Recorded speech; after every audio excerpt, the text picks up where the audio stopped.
I'm delighted that Steve is with us for our away day. That wasn't good enough. You have no idea though. But Steve is here for our away day.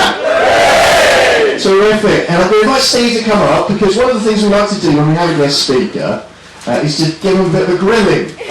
First of all. So I'm going to grab the other mic. You can have the sticky. Sticky.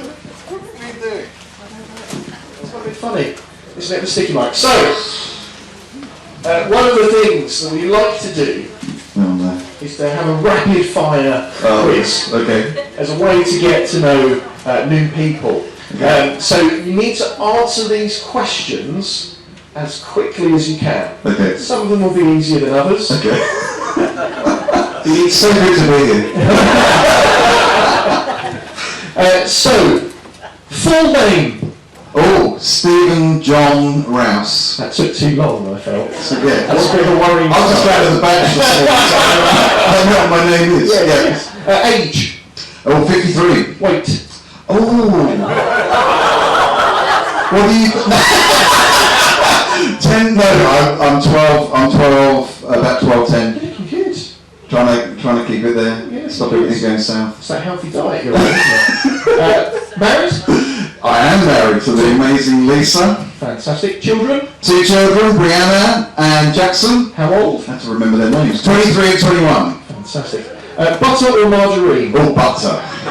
Breakfast of choice? Oh, a smoothie. Oh no, pancakes. It's Saturday. I should be eating pancakes. Pancake mode. Yeah, pancakes.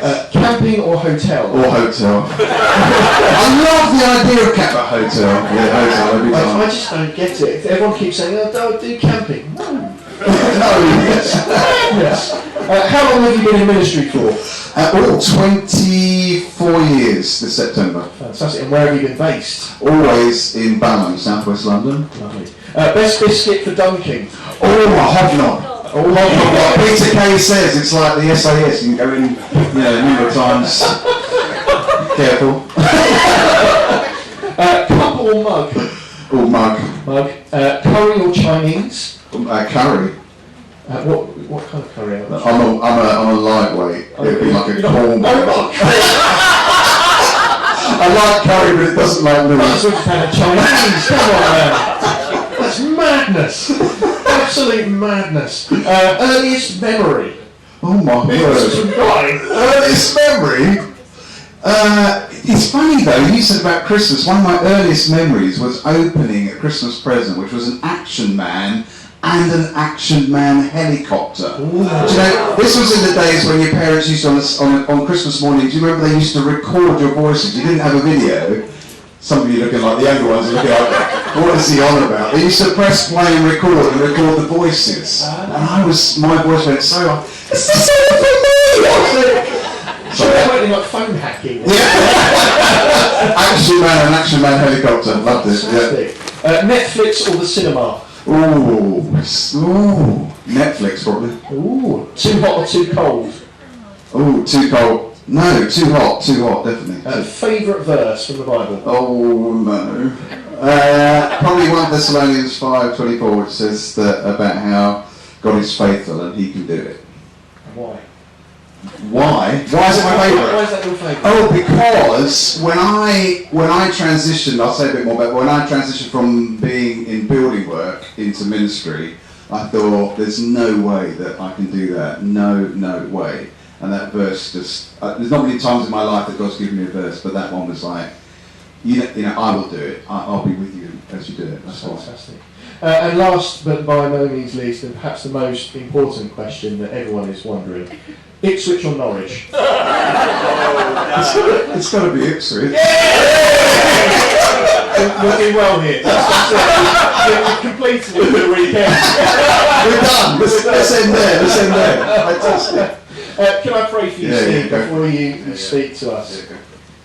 Lord and Heavenly Father, we do just want to thank you so much for Steve. Lord, we thank you for his ministry in Balham, Lord, and the time that he has served there, but also the time that he served in LICC now as well, Lord. And we just pray for him now as he comes to speak to us. Lord, may you be fully in his words by the Holy Spirit, Lord. Be in our hearts, Lord, ready to receive, and may we all be open to what you have to say to us this day.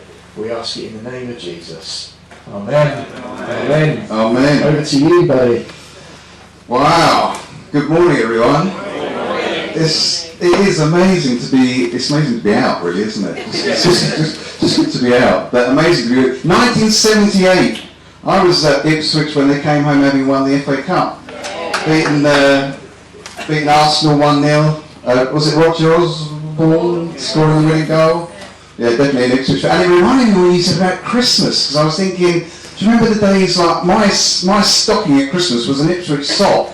And I was just thinking when you were saying about today feeling like Christmas, I was thinking, I hope that my talk doesn't feel like when you get to the end of the stocking and we always got an apple and tangerine. It was like, so disappointing. Anyway, I hope it's not disappointing. I really hope it's not disappointing. It is good to be with you. That little interview has taken away the first 15 minutes of my talk.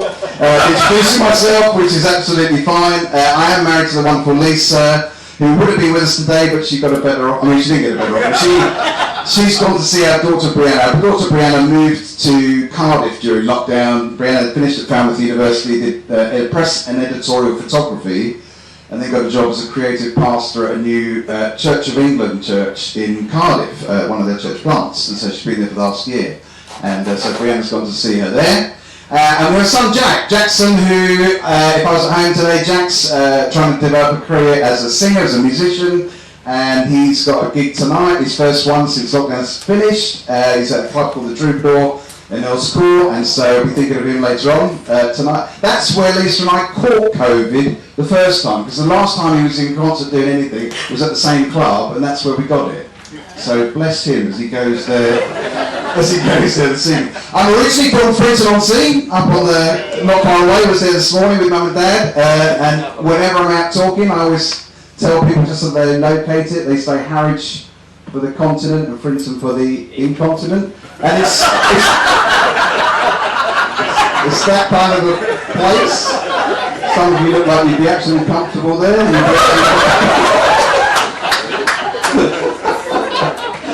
That's terrible. I'll say more. I did start in the building trade. I was a bricklayer by trade, went into ministry. I've been in Balham for the last 24 years. And then 5 years ago I joined LICC, the London Institute for Contemporary Christianity, which was started by John Stott in 1982 to help people connect their faith with their everyday.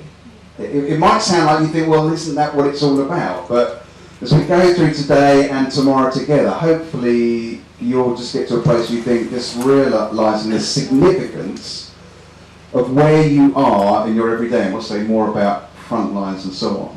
I just want to say as well, I don't know about you, I was listening to a talk on the way down last night, and it just made me well aware that whenever I do what I do, I get really nervous. I need God in it.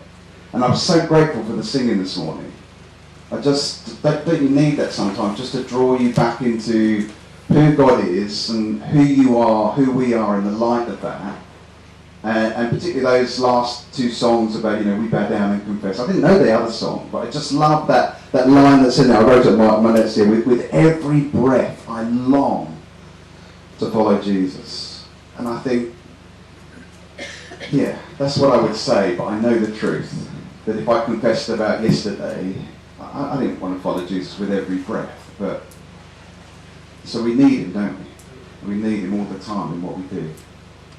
Well, this last year has been weird, tough. It's been a strange year in so many ways. I think it's the first time at a meeting I put my trousers on for 18 months, because we've been on Zoom. Always quickly say that before you look worried,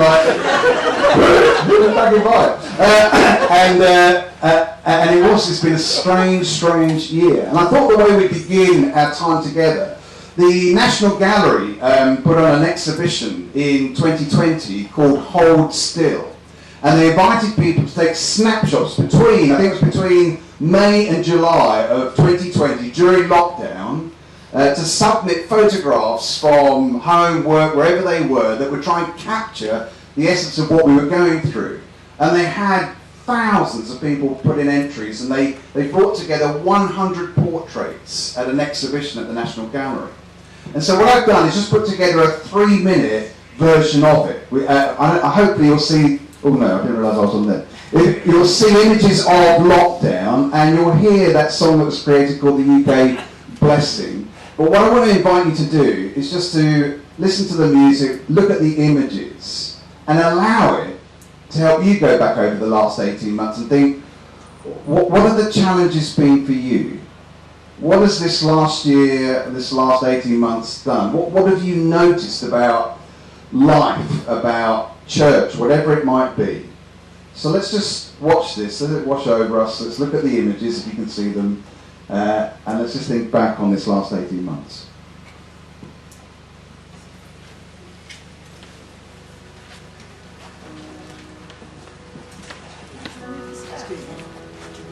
Oh, yeah,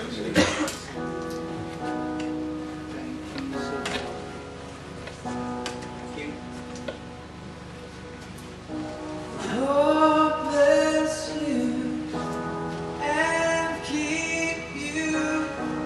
Make His face shine upon you and be gracious to you.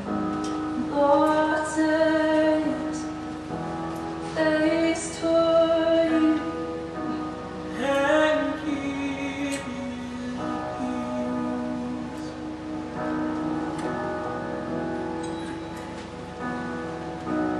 Lord bless you and keep you. Make His face shine upon you. Be gracious to you. The Lord turn His face toward you and give you peace.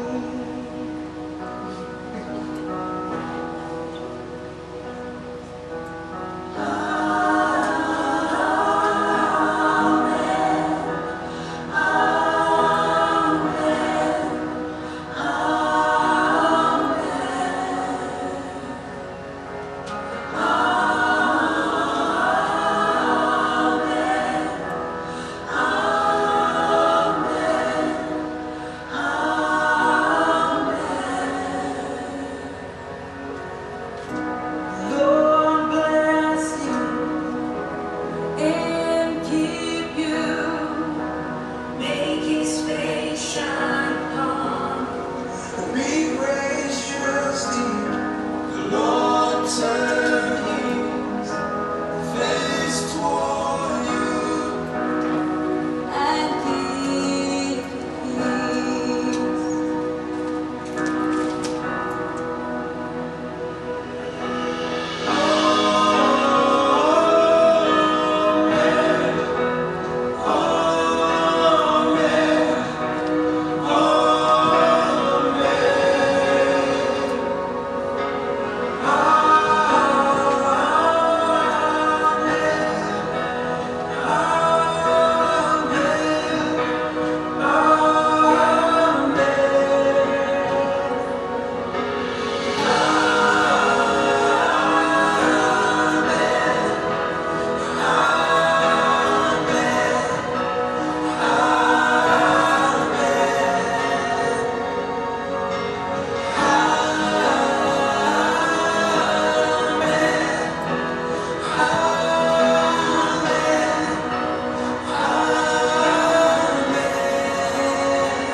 Pray a blessing, manna rain down from heaven. This isn't second guessing, we know that we are protected.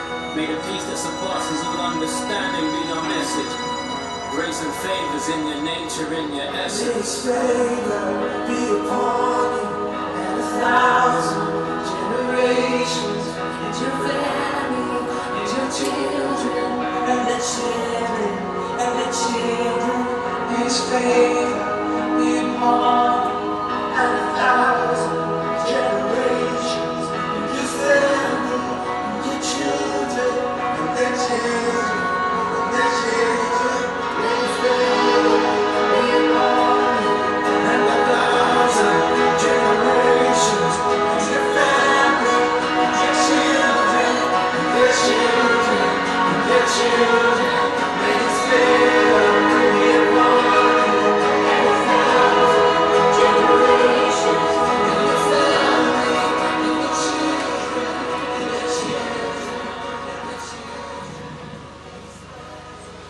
wonder what memories it brings back for you. I know it's not easy in some ways to see all the images, but I wonder whether things were sparked for you. Let's not gloss over this last 18 months and forget it. It's been brutal. I was talking to friends in our street who work in the NHS. If you work in the NHS, have we got anybody who works in the NHS in the room? There's somebody. I don't know how, and you may be thinking the same, I don't know how you guys are going to cope going into the winter. It's been brutal in all sorts of ways, hasn't it?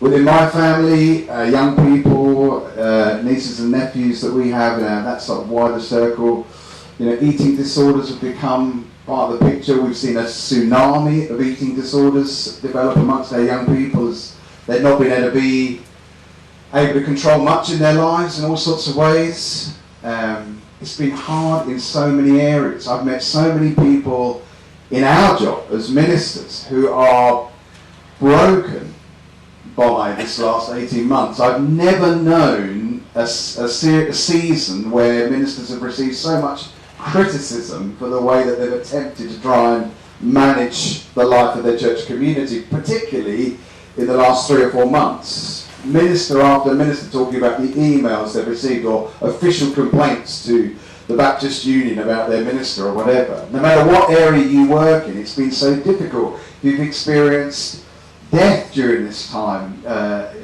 trying to come to terms with the loss of a loved one when you're only allowed a certain amount of people in the room and those sorts of things. Weddings, I mean, in some ways people have adapted incredibly well, but not being able to have the huge celebration. There's been so many things that have been affected. There have been so many positives too, but the reason for sharing this, we come together today as you as a church community, particularly thinking about for yourselves as you regather and think about, Lord, what do you want for us as a church community going forward from here? I wonder what God wants to say just in this weekend as you think about, Lord, what next? What kind of church do you need us to be as we go forward from here?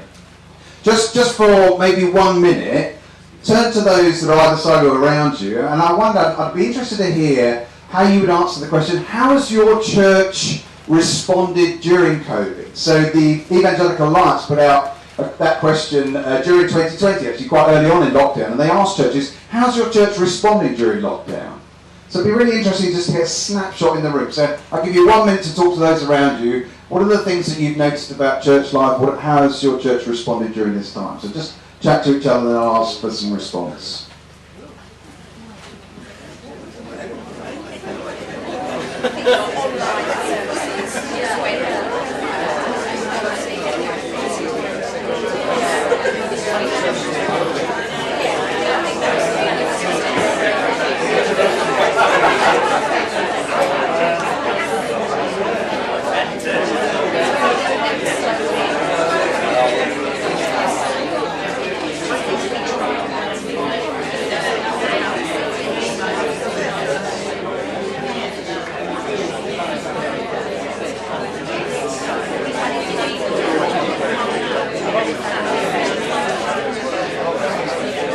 You've got about 15 seconds if you haven't let the other person have a go, talk, just say something.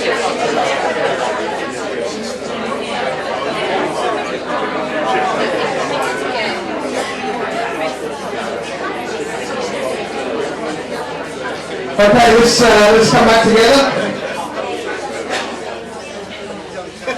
So let's just 1 or 2 quick responses. How's the church responded during this time for you, as you observe it? Frustrated by the restrictions. Frustrated by restrictions, definitely. Yeah, that's been a big thing. Anybody else on this side? We think it's incredible that we were still able to have a service of some sort, and how it developed over the 18 months was amazing, how people adapted, and we had those people with the gifts and the skills to be able to bring, and what we owe to those people who were able to use their skills to develop it for us. Yeah, well said. You know, we went from literally within a week, we were online. Thank goodness for people who are about 21 and 23 years old who know have a clue about what they do. Anyway, in the middle here. How's the church responded? I'd still be thinking about it if it was me. Where do you plug it in? What's the... Anybody here? Positive rather than negative. Positive rather than negative. We could Brilliant. have shut up shop, but we didn't. Could have shut up shop, but we didn't. Brilliant. Thank you. That's great. Did anybody else want to go from you? No. Yeah.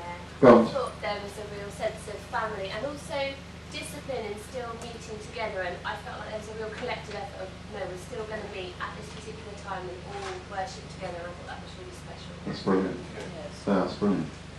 Couple from over here. Anybody? Yes, sir. It's been a great big reach out. It's covered areas we never dreamed of. People we never met before. Yeah, that's been interesting, hasn't it? Like some people connecting through that kind of opportunity to discover you as a church community through perhaps online. Is that what you mean? That sort of thing? It's amazing, isn't it? Yeah. I just think the pastoral side has been incredible. People have sorted out buddy schemes, supported each other, and I don't know about other house groups, but our house group was so supportive, and I think we all felt a stronger depth of prayer and concern for each other. So I felt looked after and loved the whole way through. I'm very much part of the community of the church, even though we couldn't meet physically. I just think it's incredible, the amount of love that was going around. That's amazing. And it's great. And I think actually what I've heard a number of churches say is that just that greater level of intimacy experience. Because you're not, I find when we meet in our church building that a lot of people get fearful about speaking, coming to the front. Well, one minister said to me, it's been like everybody's moved to the front row, which is a miracle in baptistry. You have to say. It's like, you've got Guy and Alan on the front. That's it. No, not anyone involved, mate. But people more willing to engage from home, the comfort of their home, to share what's going on for them. It's really interesting to hear responses, and I'm sure there are a number of other things that we might want to say. One church, like this one, really caught my attention. So it wasn't directly in response to the Evangelical Alliance, but one church wrote a letter to say how their church had responded during COVID. It said this: our church has been teaching the children of essential workers and those who are most vulnerable in society. Our church has been caring in care homes for those who are completely isolated and very fearful. Our church has been nursing people on the ward, learning new skills under immense pressure. Our church has been working in GP surgeries under new conditions, trying to help patients over the phone. Our church has been working in warehouses, working for the big factories, and now suddenly they are essential workers, ensuring that the food gets to people's doors. Our church has been working on production lines. Our church has been neighbours, going to the shops for those who live around them. Our church has been volunteering with the NHS. Our church has been working from home. Our church has been educating their children. Our church has been shielding themselves for their own sake and for the sake of wider society.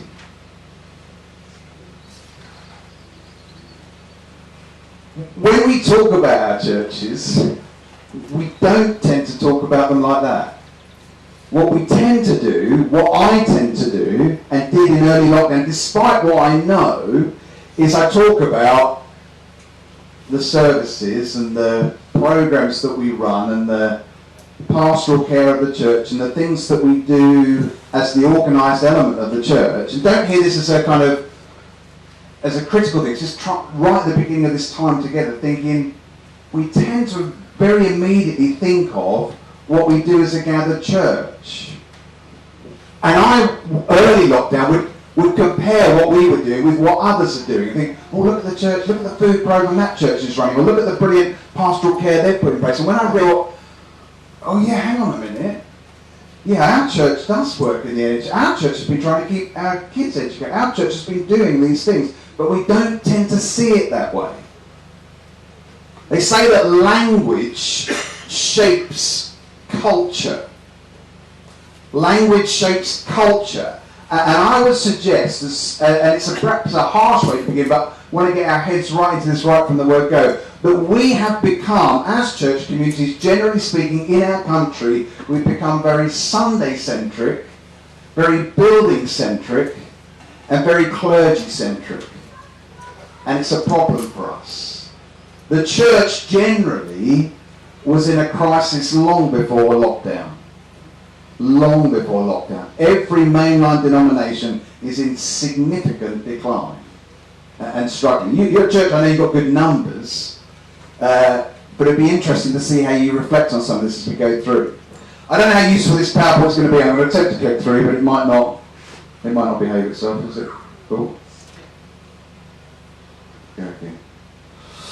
One of the best films, I didn't get asked this question, but one of the best films for me of all time was a film called Shawshank Redemption. Anybody know the film Shawshank Redemption? Yeah. Oh gosh, tell what you lot do on Saturday. Anyway, it's a story of a guy called Andy Dufresne. Correct, that's the one. He gets framed or he gets put in prison for the murder of his wife and her lover. He didn't commit the crime. It's all about his redemption. At this moment in the film, the prisoners are out in the yard and they're talking about a prisoner called Brooks. Brooks has been in prison for 50 years and is about to be released. And they're talking about how they don't think Brooks will survive on the outside. And Red, the character played by Morgan Freeman, as they're in the yard talking, he says this. He says, "These walls are funny. First you hate them, then you get used to them. Enough time passes, you get so you depend on them. That's institutionalised." I've met so many people in my time at Balham who said things like, "Am I allowed to come into this church? Can I come to the service?" Initially, when people often connect with our church communities, it's at the building. And initially, they're fearful of the walls. They're fearful of the building. They're fearful of the space. But over time, it gets so that you get used to them. Over time, enough time passes, you can depend on those walls. That's institutionalised.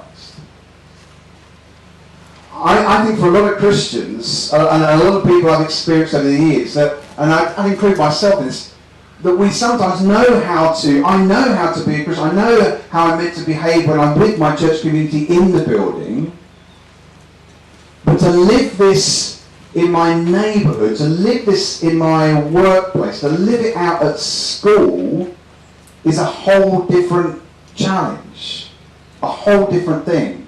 I'm very comfortable in the walls of the building, and I get that. But I think something is stirring within the church. I think as we go forward from here, something is stirring within us. Somebody said, this is a pastor from Australia, and she said this, she said, "It is a dream of God's people being mobilised to join God in making all things new. The dream of no longer being bound by the way we do church, but recovering the power that lies in who we are as church. Questions arising in the hearts of Fresh Hope," that's the name of the church, "of Fresh Hope leaders during this enforced season of restrictions brought on by COVID. Could the paring back of our activity be the very thing that reveals and releases the church's latent potential? What might God be inviting the church to lay down and lean into during this season of simplicity in order to be remade and reignited?" So many churches that I've gone to in the last 18 months, you'll hear language like, "I can't wait till the doors open again." One church I heard of simply closed the doors of the church building and put a notice on the front door that said, "We'll see you when this is all over." Literally, right? "We'll see you when this is all over." Or people say, "It would be great to be able to worship together again," or "It's great to be back in church." Language shapes culture. You have a real problem when you have the same word for the building that we meet in as you do for us as the people. There's a sense in which we've never been more the church than we have been in the last 18 months. I'm just going to read a little bit, I thought, to help land our thoughts a little bit, from Nehemiah chapter. If you know the story of Nehemiah, as Nehemiah returns to assess the situation, to assess what's happened, we just notice what goes on. I'm just going to read the first 4 verses for it. I can't hold it like that. It says, "The words of Nehemiah, son of Hakaliah, in the month of Kislev, in the 20th year, while I was in the citadel of Susa, Hanani, one of my brothers, came from Judah with some of the other men, and I questioned them about the Jewish remnant that had survived the exile and also about Jerusalem. They said to me, those who survived the exile are back in the province and are in great trouble and disgrace. The wall of Jerusalem is broken down, and its gates have been burned with fire. When I heard these things, I sat down and wept.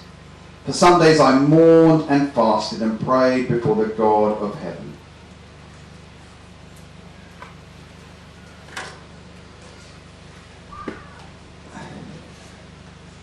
Ezra and Nehemiah, as books in the Old Testament, are separated for us as books, but originally they were one book, written by one writer. They cover the story of the Babylonians destroying the city of Jerusalem and its temple and taking the people into exile.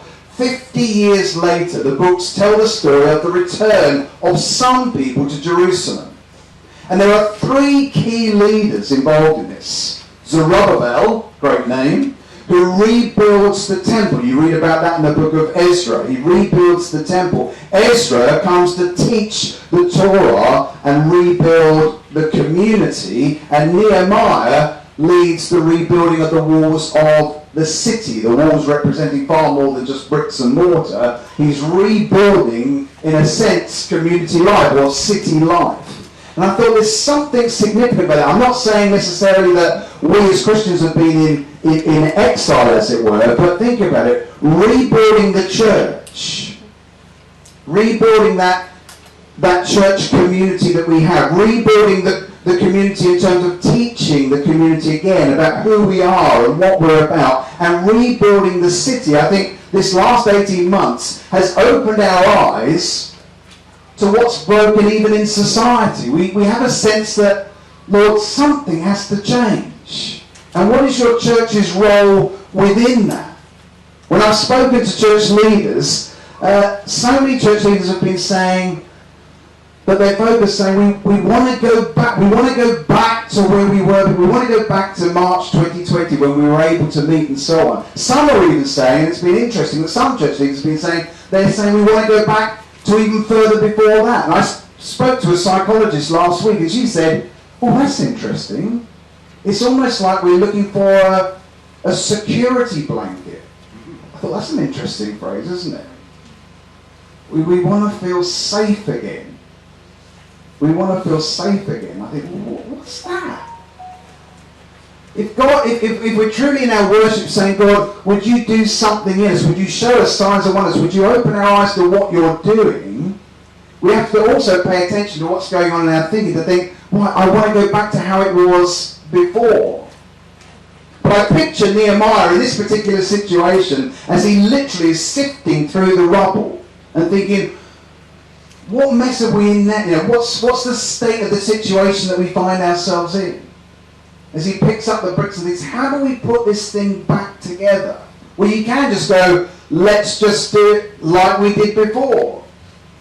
But as Nehemiah does that, as he tries to kind of put things back together, as he tries to lead the people in this moment, it's interesting that the book of Nehemiah is often held up as a book where, if you read about books that are on Nehemiah, they're often about leadership, how Nehemiah leads people. And your book titles like Nehemiah, Becoming a Godly Leader, Lessons in Leadership from Nehemiah, Keys to Living like a missional leader.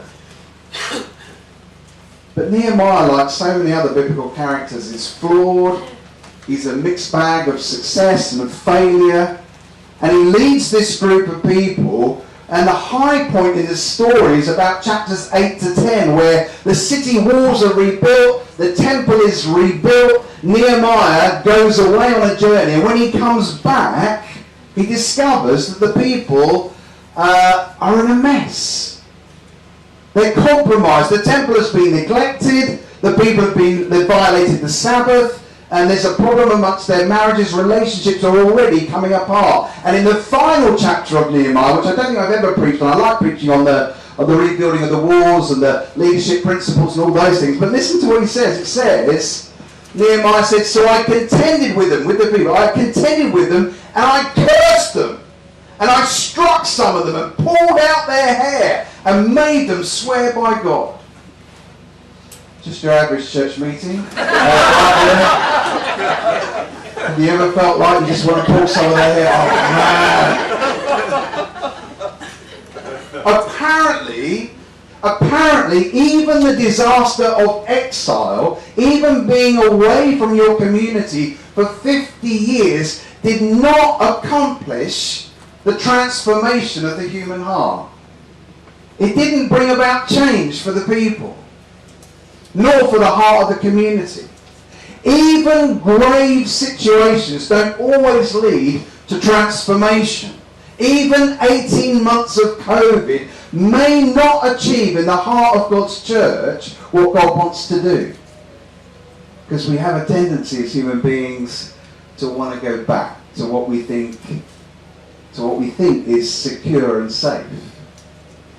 I don't know if there's anybody in the room, and forgive me if it touches a nerve, but even people caught up sometimes in domestic abuse have this strange thing where they want to go back into the relationship. Because we don't know, often because we don't know what's in front. We want to return to what's familiar, to what we know. I mentioned earlier that I started off my working life in the building trade. What are you clicking for me? Oh, you start. You're on it. I was going to say I wasn't that far ahead. I started off in the building trade, and this was a moment for me where God really had to break me. I was about 10 years into ministry at Ballon, and I took a sabbatical break, and I got all these plans for my sabbatical break, and I was going to do some stuff on leadership, ready for the next season, all this sort of thing. And yeah, I found myself at home, sitting on the edge of my bed, crying and not knowing why. And I remember talking to a guy who was a mentor of mine. I said, what's going on? I said, I found myself just weeping and not really knowing why. He said, Steve, you're experiencing a bit of a psychological breakdown. When I went into ministry, and Lisa knows that I tell this story, when I went into ministry, my father-in-law, who was the minister of the church at Frinton, David Beer, David said something to me, fired an arrow into me as I went into ministry that I didn't realise its effect at the time. David at Frinton, large church, large numbers, so probably like you guys, you probably have a busy programme. For you leaders, you're probably out most nights of the week and all of that stuff that we do. And I remember David used to be out every night of the week, and if he had a wedding on Saturdays, he'd be out of that. And I remember walking with him one day on the seafront in Frinton, and I said to him, David, you're out every night of the week, but you never take your day off.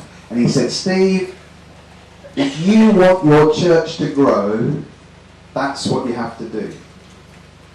And I, as somebody who was about to go to Spurgeon's College, received that, and I went for ministry like just absolutely went for it. I spent the first 10 years, I was preaching like we did morning service, evening service, we did a lunchtime service on Thursday, I ran a small group. For 2 years I ran the youth club because we didn't have anybody else to run it. I didn't know any different. And I assumed that this is what you have to do to make your church grow. And after 10 years of sitting there on sabbatical, it broke me completely. But it was on that sabbatical that God began to open my eyes and remind me of where He had called me from. So for me, this is where church happened. It was on building sites. This is where I engaged with people about life, and this is where I really learned what it meant to be a disciple. And God began to remind me of so many situations that I found myself in. I remember being on site one day, and I was digging a foundation, and we subcontracted these two plasterers. They were brothers, and I remember them coming over to the foundation at coffee break saying, "Can we sit with you and talk with you?" I said, "Of course you can." I'd have been in my early 20s, and they said, "Mum died last week. We don't know what to do. Can we sit and chat with you about it?" And so over coffee, sat in the middle of this foundation. They wanted to ask me questions about death and life and how you process a funeral, all that stuff. I was thinking, what? I don't know anything about that. But there was that moment there on site. I used to play squash, I still play squash, but I used to play squash for a squash team. And I remember playing with a guy called Rick. Rick was a scaffolder. We used to use him sometimes, and scaffolders, they're like butcher's dogs, like they're fit as anything. But he always used to just take the mickey at me all the time, every time we played squash. But I remember after one particular match, it was at Wick Lodge in Clacton. We finished playing, we went to the bar afterwards. He said, "Steve, do you want to play pool?" So we went round to the pool table, and as we racked up the balls, he said, "My marriage is coming apart. I've got a 4-year-old son, and I don't know what to do." And we spent the whole time just round the pool table talking about what was going on for him. And God began to just remind me of all these different things that were happening in my life and say, what I want you to do going forward from here, Steve, is to equip and envision people for where they find themselves in their everyday locations. What we would call their front lines. That God has you where you are, where you live, and where you work, and where your young people study, and where you play. You're not there by accident, but God has you there for a reason. And that we have to, I believe, it's the time to discover what it means to be that Monday to Saturday church, and discover our frontline locations and what God wants to do through us there. So it becomes not about what rota do you join at the church, but how can we equip you for where God has you, where you live, work, study, and play. And God had to remind me of that, and it's since then that I began to kind of change direction in my life, and that really began to change my heart about church. And I started a season of ministry in our church that was probably one of the most difficult seasons I'd ever been through, because I began to stop things. I grew up in a church community. The trouble coming here is, some of you might know, well, I know Doug does, but I grew up in a church community that told me that I was meant to share my faith with others, that told me that I was meant to live it out, but there was never any time to do it. Because I was, like a lot of proud Christians, we used to, we were at church Sunday morning and Sunday evening, and there was something else to do Sunday after. We were at the prayer meeting on Wednesday night, we were at small group on a Thursday, I'm involved in a ministry, so I do youth club on a Tuesday, and we meet to discuss about that on a Monday, whatever it might be. We're just busy. There's no time to get to know my neighbours. There's no time to think about how I live this out. And one of the critical moments I remember at Frinton was when I was involved in the youth work, and we had a prayer meeting for the youth on a Wednesday night, and I had an important squash match. And I said to the youth leader, I've got an important squash match. And they said to me, Steve, you need to decide what your priorities are. And so I did. And I went to the prayer meeting, and just the trajectory for me was more and more and more into the gathered life of the church. And it took me further and further away from engaging with people that didn't yet know Christ.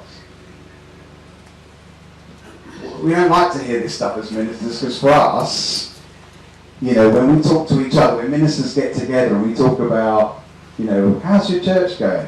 Generally, we baptised, 95 people last year, and we do Alpha, and we've got a food bank, and and they start naming all the badges and things that they have, because most of us as ministers are pretty fragile and vulnerable people like anybody else, and we think we've got to impress. I started to stop things, and it was one of the most difficult things I ever did. I stopped our lunchtime service so I could go and play squash. That went down so well. It was one of my highlight moments. Went down really well. I started to stop things in order to lead the church in a different direction. To say that God wants us to be the church out in the places where we find ourselves. Now, I say this, and I know what it does to church. If this at all resonates over the next couple of days, this is a posture change and a long journey. It's not an easy one. This is not, my shelves at home are full of silver bullets, mostly that I haven't read, but silver bullets that we're going to revolutionise the life of our church. This is a long journey. It's a posture change. I don't know if you can see that, but it's just one of the ways and one of the core things in terms of beginning to try and grasp this, beginning to try and, as it were, put this bit of grit in your thinking as a church. You may have come across this before. It's a diagram from LICC, and it's, these dots up in the top left-hand corner, the 6 dots that are there, the red dots, represent how many people see the church. It, in fact, to some degree, in this whole picture, represents the number of people in our country who connect with a church community twice a month or more. It's how many see the church. It's over there in the corner. It's irrelevant to the rest of us. It's this kind of specialist interest group. It's how many actually within the church see church. I go to church. The more I go on in this work, the more I realise in Britain how much that thinking is so deep within us that I just go to church. There are so many churches full of people who are not Christians. They don't love or really believe in Jesus. They just go to church. It's like I sing the national anthem, I eat my roast dinner, and I go to church on Sunday, whatever it would be. I think God has got to break that in us.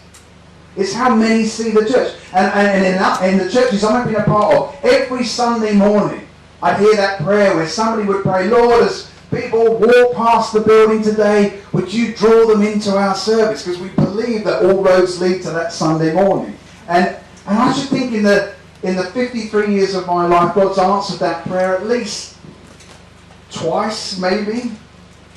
We have this expectation that people have got to come to this. This is what church is.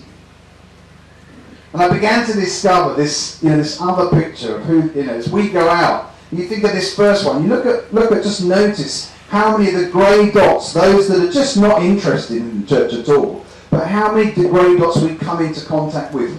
Very few, relatively speaking.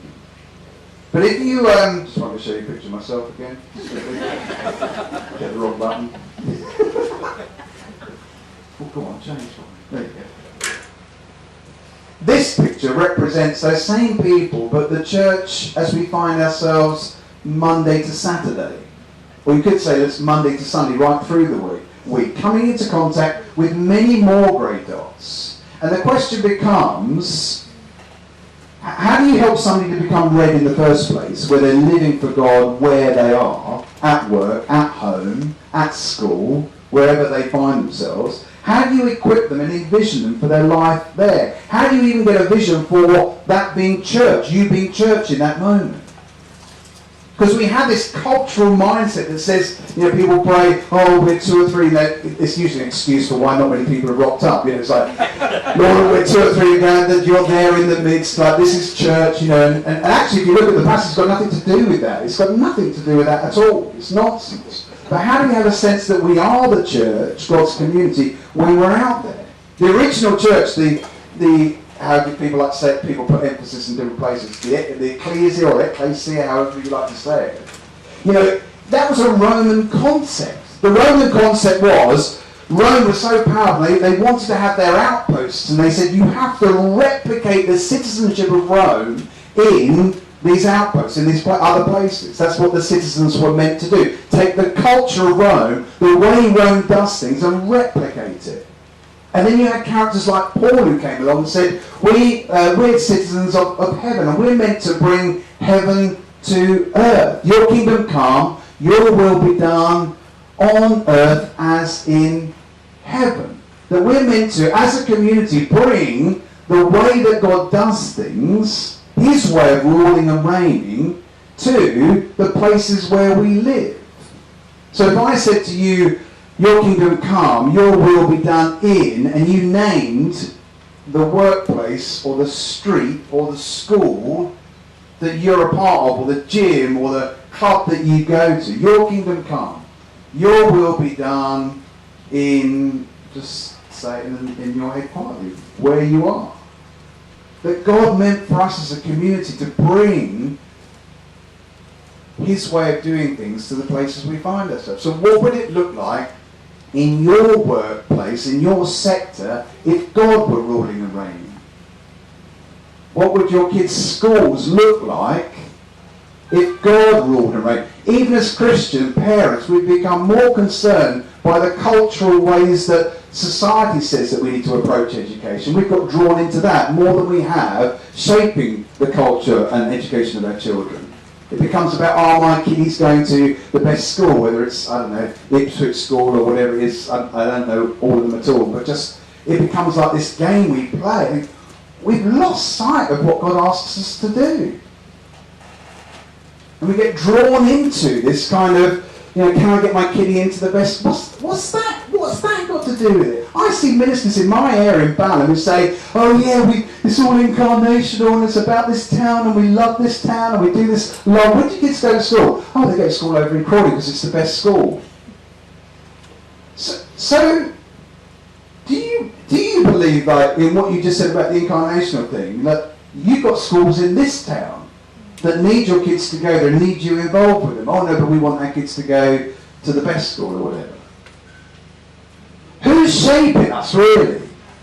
Who's really shaping us? Are we culturally, do we approach retirement with a kind of, is it, we just stood up some material around, is it vocational vacation? Is it like, retirement's all about, I'm going to retire to this nice place and I'm going to do what? Is God asking you to do that? Or are you doing it because the world says this is how you shape retirement? That it's about improving my golf swing or developing the allotment. No, don't hear me wrong. Don't hear me wrong. There's nothing wrong with belonging to those places. There's nothing wrong with having an allotment. I'll say about that later on. But I'm asking the question, who's really shaping what we're doing as church people? Does that make sense? Yeah. It takes a lot to unpick it because we've been part of it for so long. And in our tradition as Baptists, there's been a kind of, get people to the point of making a decision and getting them baptised, and then people just sit in rows and wait until it's all over. I spoke to so many people, even at Frinton, who were like, Steve, I got baptised 30 odd years ago, and I still don't know what else I'm supposed to do after that. Because I crossed the finishing line, as it were. A friend of mine called Stephen Hartz, he's a vicar, he was vicar in Balham, he's now the National Lead for Evangelism and Witness. I bumped into him one day in an area of London called Borough, and he said to me, we got chatting, he said, Steve, the revolution that we need today in the church is not to equip our people to evangelise in their workplaces. He said the revolution that we need today is not to persuade our people to bring their friends back to alpha courses that we run. He said the revolution that we need in the church today is for our people to realise that their everyday work, paid or not, or voluntary, intrinsically matters to God. That's the revolution that we need. That your work, whether you're retired or still in work, or it's the children and the subjects they're choosing and what they're beginning to shape up there, is intrinsically matters to God. He's interested in it. And I believe that the next wave of influence from the church is going to come from the pew, as it were. When I was a kid in Sunday school, we used to have pictures of people like Gladys Aylward and other missionaries who went somewhere else. And we celebrated and honoured people who were missionaries or ministers. But I think the next wave of influence is going to come from people who are involved in education and retail and construction and business. Because, boy, do those areas they need God's way of doing things. And this is just, we're just seed sowing, but even already lots of you nodding like, I can see what you're saying, like, my area that it desperately needs. It needs God in it. But it's going to be a huge journey. And it's not, and also please don't, it's not just about, I think the trouble in the church is we have focused far too much simply upon personal salvation. This will get you thinking, we focus far too much on the cross. Ooh. Let's get a coffee. We will in a minute. What I mean is, it's a guy called Charles Colson. Charles Colson was right-hand man to President Nixon. He was caught up in the Watergate scandal, and he became a Christian in prison. In 1999, he wrote a book with a lady called Nancy Searcy called How Now Shall We Live? It's a question that was asked by Ezekiel in the Old Testament. I'm trying to think, there's another prophet that asked the question, but they were asking the question as we came into the millennium, how now shall we live? And what Charles Colson became convinced of was that we had focused far too much in the church on personal salvation. In other words, you look at how it plays out in our tradition. Make a decision, get baptised, sit there, don't make too much fuss at church meetings, you'll be fine, and we'll get all the way. And we're going somewhere one day. We're going to heaven one day. So in Christianity, I would suggest that the culture that shaped us is that that's where it's heading. Not that we should bring heaven here, but that we're going somewhere one day. Charles Colson said, we have to, and we haven't done it yet, we have to rediscover a Christian worldview. We have to discover the gospel that is from Genesis right through to Revelation. A God who is interested in the work that we do and the way that we cultivate the areas that we're involved in. Does that make some sense?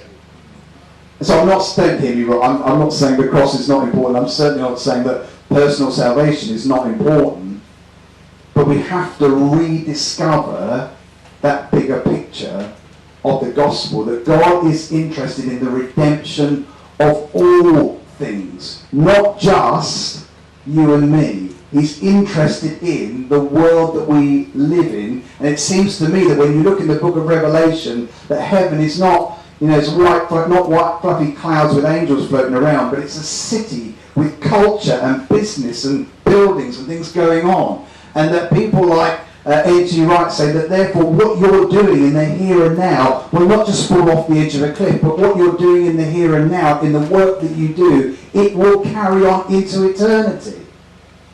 That's phenomenally purposeful, isn't it? I used to think, as a young Christian, I used to think that the only thing that I could take to heaven was other people. Which is true, but that makes all my work and effort just like, we're just doing it until we fall off the edge of the earth. But no, it seems to be that actually what we do in the areas we find ourselves in, education and business and construction, it will carry on as God redeems all of it. I need to take a break now. Sorry, I got carried away and I didn't follow my PowerPoint. I think it just sows a seed for us in this verse about the Frontline community. If nothing else, just that seed of, and we'll look at more specifically in the second part of our morning about your Frontline, but just thinking about how for you as a community, as a church, as Woodbridge Quay Church, as you think about where you go from here, just think it's an interesting time, isn't it, that God asks the question of you, where does God have you as a community? Where does God have you placed? And therefore, and going back just to that diagram, it's not that the gathered church is bad and the scattered church is good. It's saying, what do we do when we're together as the church? How does that shape us and form us for when we're scattered? What's the relationship between the two? Because you need both. So it's not throwing the baby out with the bathwater. Let me pray and then we'll take a break for coffee.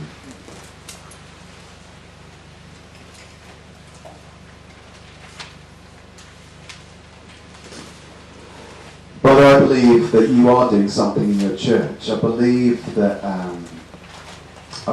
we need to stop counting some of the things that we're counting. I think we need to stop counting how many people come on a Sunday or how many people are with us. And what we need to start counting is how many people are equipped to be where they are in their everyday. Father, would you disturb our thinking? Would you even make us feel a bit uncomfortable? Would you get us talking about this in such a way that we begin to notice what it is that you are saying to us? So we'll even over coffee now. So we break and just chat and perhaps get to know each other a bit better. I just pray that you'll be a part of that as well, as you reveal yourself to us over this day. Thank you. Thank you in Jesus' name. Amen.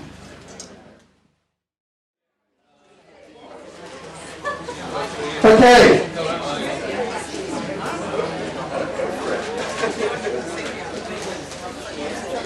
We all right? So in that first part of the morning, and this is, obviously with the time that we have, it's just trying to share a very broad brushstroke. We think about the Frontline community.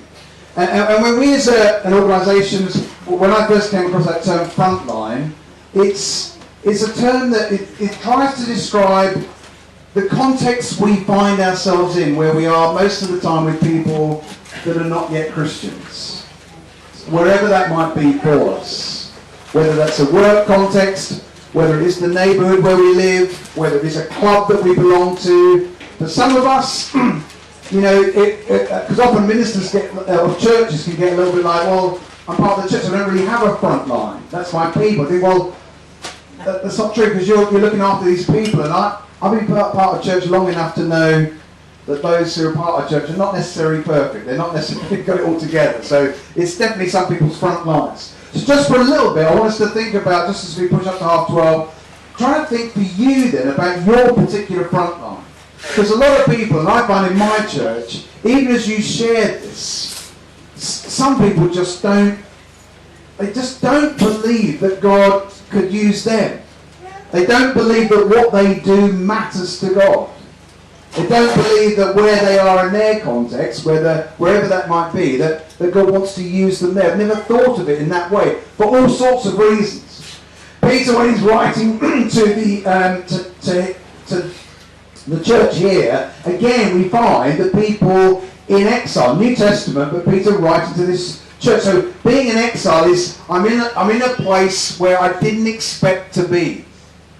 I'm away from where I expected God to have me at this point in my life. And just as he begins this letter, he says this: Peter, an apostle of Jesus Christ, to God's elect, exiles scattered throughout the provinces of Pontus, Galatia, Cappadocia, Asia, and Bithynia, who have been chosen according to the foreknowledge of God the Father, through the sanctifying work of the Spirit, to be obedient to Jesus Christ and sprinkled with his blood. Grace and peace be yours in abundance. He's writing to these Christians that are scattered. They're exiles scattered in all sorts of places where they didn't necessarily think that this is where I'm meant to be. This is a strange place. But they are there, Peter says, they are chosen, and they are there by God's foreknowledge. So you might think, or may have thought in your life, well, I'm in the wrong job, or I don't live in the place that I definitely want to live in one day, or I'm in the wrong school, or I'm in the wrong relationship, or I'm in the wrong, whatever it might be. But could it be that God has you there by his foreknowledge, and that he's chosen for you to be there? That we are scattered as a community in all sorts of different places. What if God is interested in every aspect of your life? What if God is interested in the dishwashing and the dog walking? What if God is interested in the essays that you write and the awkward customers that you have to deal with? What if God is interested in you trying to get your eyebrows to be on fleek? That was just a little reference for my daughter taught me that one. What if he is interested in the next Netflix series that you're going to watch? What if God is interested, genuinely interested in it all? In it all. He's our Heavenly Father, and therefore he is interested in you, and he's interested in all that you do. You are ambassadors for Christ. You don't have to invite your friends to an evangelistic event. You are the evangelistic event.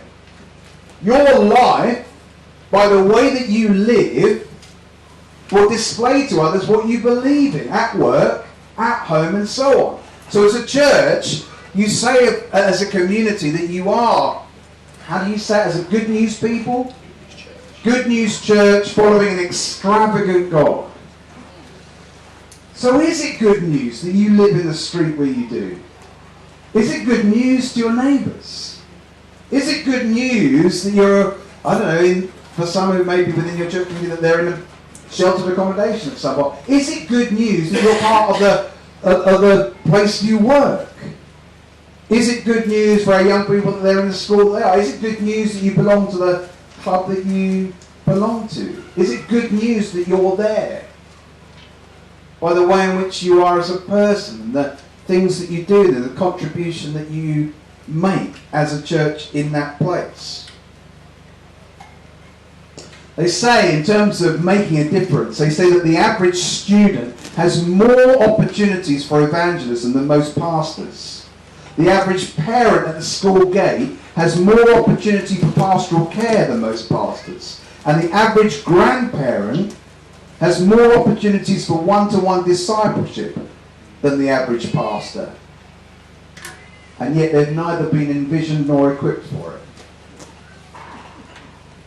We become clergy reliant and centric, youth minister reliant and centric, and often we don't equip the people who are really working with our children and young people on a day-to-day basis. I used to think, and I still stumble into it, when somebody says to me, how's the children's work in your church going? I'd say something like, oh, well, we're in touch with about 30 children, and we have maybe sometimes 8 or 10 of them come on a Sunday.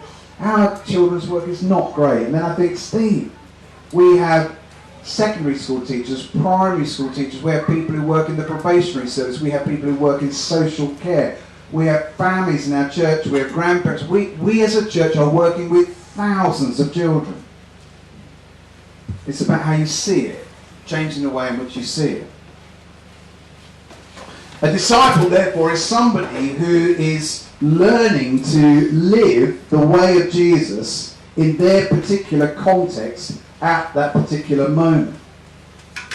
So going back to that image of me on the building site, that was where I was really learning to live the way of Jesus in that context and at that moment. And that's always changing for us. That you are learning to follow the way of Jesus. You don't learn it on some course, you might learn about it, but you're really learning it where you are in your context at this moment. And it's always changing. What does it mean to follow Jesus when you're at school? What does it mean to follow him and live for him when you're in the world of work, or when you transition into parenting, or when you transition out of a relationship, or when you lose a loved one, or when you go into retirement? It's always changing. Always changing. We're always learning in those moments. I remember talking to a girl called Bruna. Bruna was 16 years old. She was on a church weekend, a bit like this, and I was chatting to her about this sort of stuff, and I said, Bruna, what is it you want to do? She said, I'm not getting on particularly well at school, but I'm going to go to college. I want to go into fashion. And then she said, but I cannot see how God would be interested in that. Our children, I think, in terms of any aspiration they might have to go into certain sorts of things, she was like, I can't make the connection between God, between Christian faith and fashion. And yet God is, I think, absolutely interested in the fashion industry. And he wants and needs people that are part of it. Not just to kind of redeem it, but the joy that those people bring through developing clothes that people express their personalities through. It's about changing the way that we see it. But as a 16-year-old girl, she couldn't see it. I remember speaking to an optician at a church weekend and asking her the question about, how do you think God is interested in your work? And the look that came over her face, she'd never thought about connecting her faith to her work, about how God would be interested in her work as an optician. I often tell the story of my own dad. My dad's called Barry, and Daddy commuted from Frinton up into London most of his working life. And I can remember I was out speaking one day, and it suddenly dawned on me, my dad, in all his years, he's retired now, he'll be 80 next year, my dad never had a vision for his work. His church, because he commuted from Frinton up into town, up into Bow in the east end of London, well, he was never going to bring anybody back to an Alpha course. So as long as he was morally good at work, as long as maybe he shared his faith occasionally and somebody went to church somewhere, the church kind of maybe, hoped for that. They loved him because he has been assistant treasurer and deacon of the church. They loved the fact that he raced home from work of an evening to get to the deacon's meeting and serve them that. They loved all the things that he was on there. But my dad managed to get through his whole working life without having a vision for the work that he did every day. Because the church never did that. Never gave him a vision for it.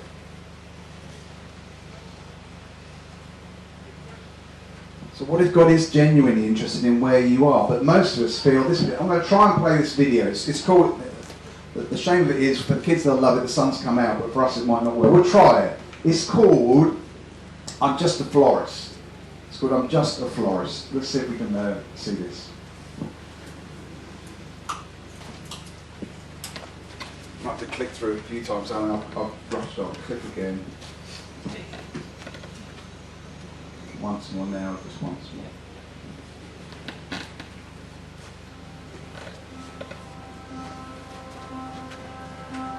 I'm just a florist. Got a small shop. Nothing special.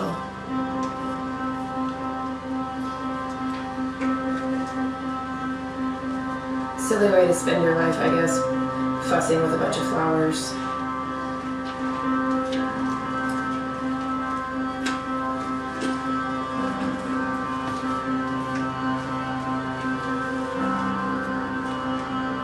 Sometimes I wish I was good at something else.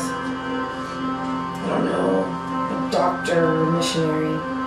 Someone who really helps people.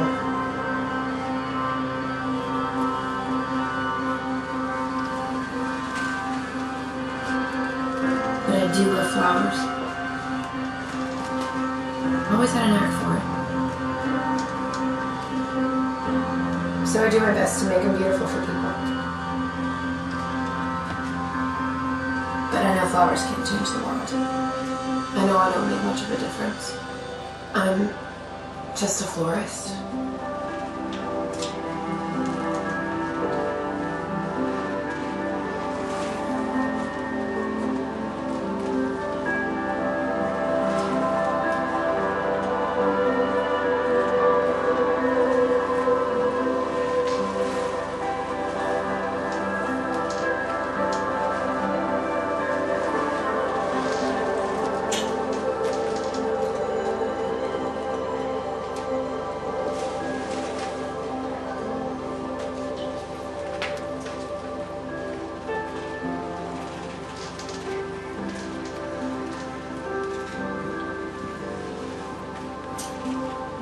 I'm just a florist.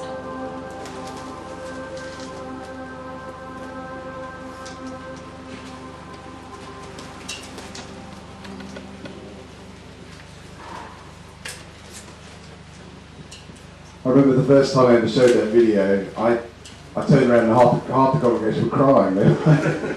It's just so powerful. Like, how many times in your life have you felt like, I remember saying, I'm just a bricklayer, I'm just a builder, because of where society kind of places you. I'm just a builder, I'm just a florist, I'm just a parent, I'm just a grandparent, I'm just a whatever.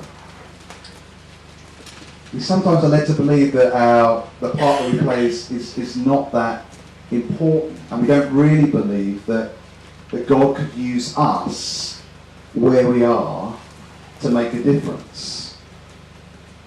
I think about Thelma. Thelma's 93 years old, and she's not quite as fleet of foot as she once was, but she was at one of our events and she was hearing about Frontlines.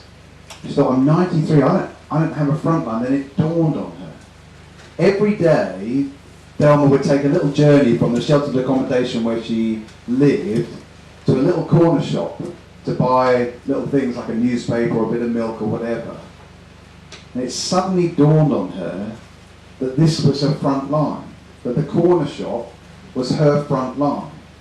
And so she started to deliberately, intentionally get to know the family that ran it. And she got to know them and their children and the wider family, and she began to pray for them. And she began to influence them by the way that she was, and things began to happen. God began to do things through Thelma in that place. She's 93 years old. So many people think, well, God's done with me now. And he's not. I remember Tony Campolo telling the story of his wife. And I think about people that are often stay-at-home parents. And people in that phase of kind of parenting, how often they feel like it's going to be a bit of a difficult time because your focus is so much on the children. They feel confined to their homes. But Tony tells this great story about how his wife opted to stay at home to raise their children. He's a university professor, Tony Campolo, and speaker, an international speaker. He says so often when he's out with his wife Peggy, people will talk to Tony as a speaker, and then they'll turn to his wife and they'll say something like, "And what is it that you do, my dear?" Like in this really condescending way.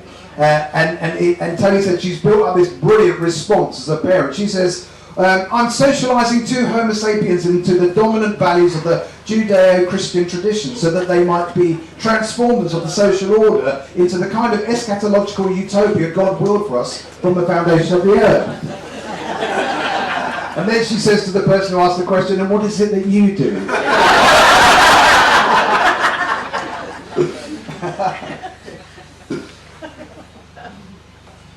I wonder then what we might do, just to keep the time, is what I want to encourage you to do is to get up, move around and find one other person, and I want you to talk to each other about your front line. I want you to ask each other about your front line and ask these questions. Give each other time to do it. Maybe we've got enough time. You can take 5 minutes each. Where do you think your front line is? And don't worry if you're saying, I'm not sure. Talk to each other, try and work it. Where is the context, the place that you find yourself at the moment where you spend most time with people perhaps that are not yet Christians? Where is your front line? What's happening there? Who is there? And what are your joys and challenges? I'll put the questions up on the screen in case you need to reference them, alright? Don't worry about it too much, but just think, okay, what do you think your front line is at the moment? What's going on there? Who is there? And what are your joys and challenges in that place? You've got 5 minutes each. I'll shout out when you need to swap over. But give each other 5 minutes each to talk. If you need to move around a bit, or if you need to get in through, whatever's easiest for you, whatever you're most comfortable to do. But find somebody else to talk about that with, okay? Where's your front line? What's happening there? Who is there? What are the joys and challenges? Go for it. First person, get with them. You've got 5 minutes and then...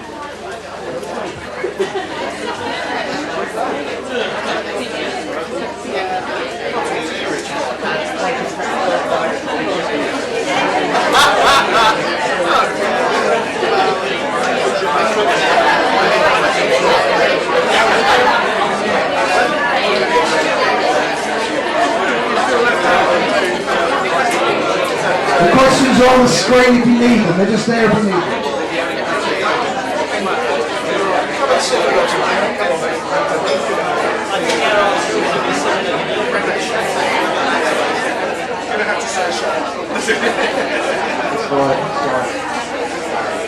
Okay. Hoping you sorted out what we did for dinner tomorrow or whatever it was. What I'm going to invite you to do in just a moment, and it's, don't worry if you're slightly unsure about this, but what we're going to do is come and just use these pins, is come and place a pin in the map where your front line is. So to help you, because I'm useless with maps, this is in Woodbridge. When I did this in our church, I know some of us are detailers. Please don't spend forever trying to find the street and the exact house. It really can be okay just to be roughly in the right place. It's fine. And if you're off the map, in terms of you go somewhere else, just put your pin somewhere on the edge and we'll know that you're somebody that, just travels further away. At Ballon, this is going back some time now, but at Ballon when I first, because when you try and talk to your church about vision, I've tried to twist the arms of our church sometimes to join in with what I think is a good idea. And I remember when we started talking about front lines, I just wanted to see how people reacted. It was unbelievable. The amount of people that just said, Steve, you've made me realise that God has me where I am for a reason. There's a lady in our church called Coral. She and her family moved to Bristol actually a couple of years ago, but Coral works, I think she still does it, she works at Bank Station on the Underground. And when she began to discover that God had her there for a reason, it totally transformed her approach to what she did.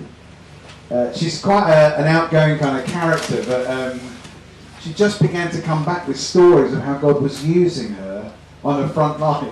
She's quite keen. So the first thing she came back and told me was that she went in the next week and she's responsible for a shift, like for a group of people. She led them in prayer before the shift. I was like, go for it, Coral, just go. And they were like, okay, we'll pray with you. And she said they had one of the worst shifts they'd ever had. as that day, and they came back together and they said to Coral, fat lot of good praying before we went on the ship. He said it was a horrendous ship. Coral, as quick as you like her, she said, did we lose anybody? Did the service stop? And they said, no. She said, well, see, it made a difference. And her team began to see this difference that it made in terms of who Coral was. Coral was part of my wife Lisa's home group, and she phoned her up one day and said, I'm not coming tonight. She said, I had a horrendous day at work. She said, somebody died on the underground this morning, and a guy had a heart attack and died in my arms. She held him.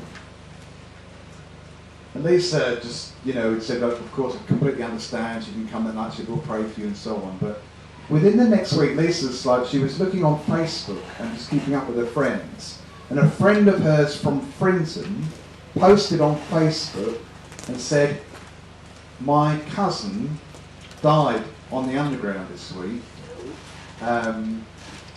He was just on the train, we don't know anything about the situation, but what an awful place to lose somebody. And Lisa was able to get in contact and say, I just want you to know that a friend of mine from my home group held him while he died and was caring for him. And they said the difference that made to that family was huge. Huge. How many folk in this last year, I think of our own former CEO now, Mark Green. Mark's father passed away during COVID, so he wasn't able to be with him in the hospital as he died. But he said he got to know the name of the nurse that held him and cared for him as he died, and that was so important to him that person was doing her job well at that moment. Folks, you already make a difference where you are. You are, whether you do it well yet or not, you are already displaying the gospel to those in your street and in your workplace and where you volunteer. God has you there for a reason. So we're going to sing a song in response to just what we've heard this morning. And as we sing it, just invite you to come and take one of these pins and put it in one of the musicians. You said don't do that, that's right, don't do that. Okay, no, they've all got ideas. I'm sorry, they've all got ideas. Come and just grab a pin. Just don't take too long over it. But just, even if you're slightly unsure, just come and mark where it is you think God has you at the moment. Okay? So let's sing this song, and you come forward when you're ready.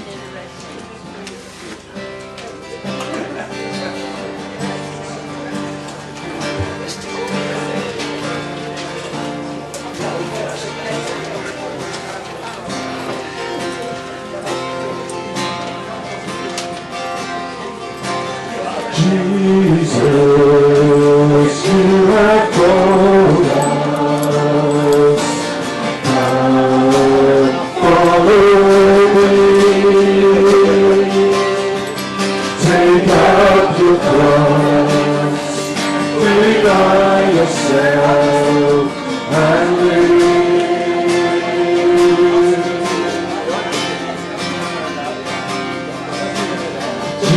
Jesus, I am willing,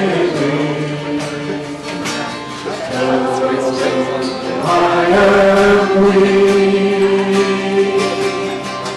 I'll trust you and I'll go where you lead.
Interesting, isn't it? It's a picture of Woodbridge Quay Church, and where you are Monday through Sunday. Be interesting when perhaps we'll have it at the building tomorrow just to add other people to it. I just think it starts to create a very different picture of this church community and where you find yourselves and where you go to, where you spread out to. That God has you there for His purposes going forward from here. Well, let's pray together. Let me lead us in prayer.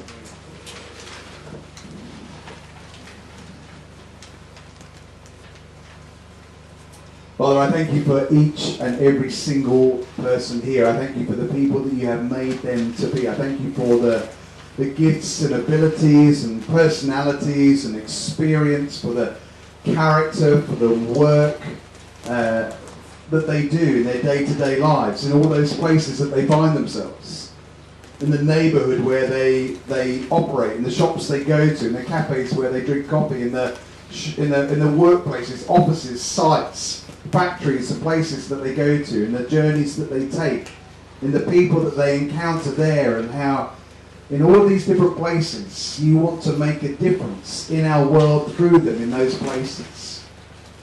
So Father, our prayer at the beginning of our morning together was that you might stir our hearts and that you might give us vision for the church that you need us to be going forward from here. So Father, I, as it were, commission these people just on this occasion. Perhaps we'll do it again tomorrow, but on this occasion, Lord, may each of them know that you have them there for your purpose, to make a difference where they are. Lord, thank you for them. We send them out, as it were, in your name, to live and to serve you in those places. Amen.